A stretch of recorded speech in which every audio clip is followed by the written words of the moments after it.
Because some of you I've known for 2 years and 3 years and 4 years and 5 years and 6 years, some 12 years. Like, and even seeing people like Anton. Where's Anton? He's hiding here somewhere. Even seeing people like Anton who comes in early, who I literally haven't seen since 11 or 12 years ago. And I realized that so much has happened since we opened this place. And at the beginning, it was very straightforward. We had an opportunity, I had an opportunity really to be able to get access to an incredible location on top of the mall at a time when Santa Monica was going through its most sexy, awesome, incredible time. And everybody wanted to be in startup, and VCs were piling down here. And we had some of the greatest events in the United States. Look, our leadership was here, everybody came down here. And then COVID came, and things went really quiet for a while. And then Santa Monica got a little bit more shitty. And then I started hating on Santa Monica because I kind of hated seeing homeless people on the street and like bad things happening. And I think you only really hate, I thought you only really hate when you love a lot. But then Dustin, where's Dustin? Dustin reminded me not to be a hater. Nobody likes a hater. And so now I have this renewed incredible confidence around the world. And I think when you look at things in a dark way, then everything you see around you is a dark way as well. And so, for example, a lot of people might be talking right now about the economy is really terrible, things are really bad, real estate is really tough, there's no IPOs, a lot of VCs don't have any money, and everything is kind of falling through the floor. But that's not really what's happening if we take our hater hats off. Right? What's really happening is we're going through the greatest change maybe in 40, 50 years. Like there hasn't been a period like this where people have insisted on change in the way that is happening right now in a time period that I can't remember. And so we have a choice.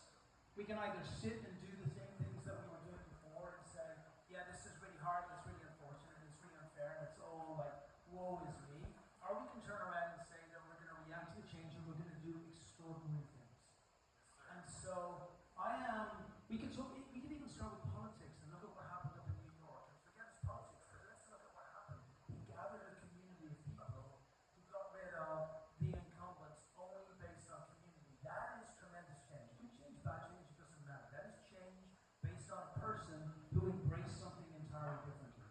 In venture capital, the same thing has happened. When I first came into venture capital and started investing in companies, it was very straightforward. VCs potentially could bring in 30 to 50% returns, and we could bring them in 8 to 10 years. That doesn't happen anymore. It's just not possible. Lots of things are complicated that we can spend a lot of time talking about, but the world has changed. And limited partners are wondering, why is it taking 12, 15 years to get returns? Limited partners are wondering, why is it only 8 or 10 or 12 or 15% that's coming back to me from this? And we can either try harder or we can try something entirely different. So at Expert Dojo, many of you have known the journey that we started from, which was at Growth Hackers, and then we started to move in and do acceleration, really Y Combinator, copy and paste, but with some growth hacking built into it. And then we built in warrants and options, which has become the most important thing that we do. And then we learned some private equity at the end. The real thing that we've realized is that actually the old model of LPs and GPs is something we never ever want to embrace again. Because we put $27 million into 300 startups all around the world. We got what we would argue to be the very best price for these startups because we were coming in at Y Combinator rates.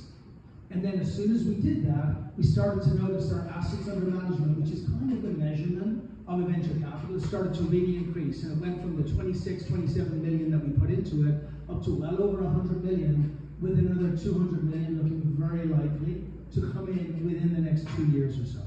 So for us, we thought, hold on a second here, we built an asset stack.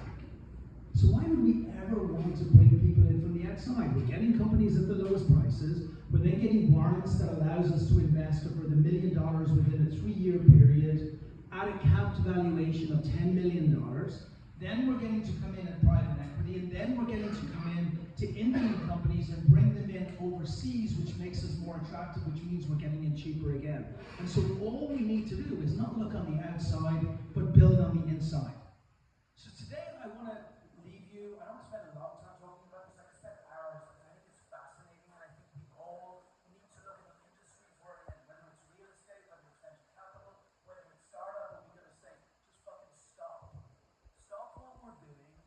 reverse that, bring in really brilliant people around me. For me, it took people like Justin and people like Scott to say to me, Brian, we have this tremendous value in here. Why don't we look outside? Why don't we just build up inside the dojo? Forget about only taking 20% of the carry. Take 100% of the carry. Build the assets all the way up. Take your assets under management up from $100 million to $500 million. And rather than having 20%, have 70%. Because all of the money is going to come back to you and do it inside the companies. So I want to encourage everybody to do three things. Number one, whatever industry you're in, do this. Stop, look, take advice from great people. Use that advice and don't just evolve, but change it into something different. I see Paul over there building one of the greatest entertainment and immersive spaces in LA. He's not just building a space that people come to, he's building a space that comes to people. And so that is changing the way you are. My second comment is embrace the community. So we started working heavily with one of our companies, which was Matchbook. They were in terrible trouble. They were one day away from bankruptcy. And so we put a little bit of money into them, and then we started working heavily on them, and then we started working on the branding, and then we said we need help from everybody. And we had 60 people come in this room and rebrand the entire company. You'll see the new brand, it's beautiful. We then had investors and people who are owners of Expert Dojo. Some of them through our WeFunder had literally $100 worth of stock, who started referring us new customers. We built their pipeline from $100,000 pipeline to $4.4 million with 85 to 90% chance of closing. We built their ARR from $3 million to $4.2 million within 2 months. All the community.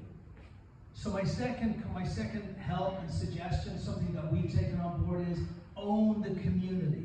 Whatever environment that you're in right now, find out the value that you can provide to that community and the incentive that you can provide to that community and bring them into what you're doing. And my final piece is, you gotta have a killer differentiation. For us, it was the warrants.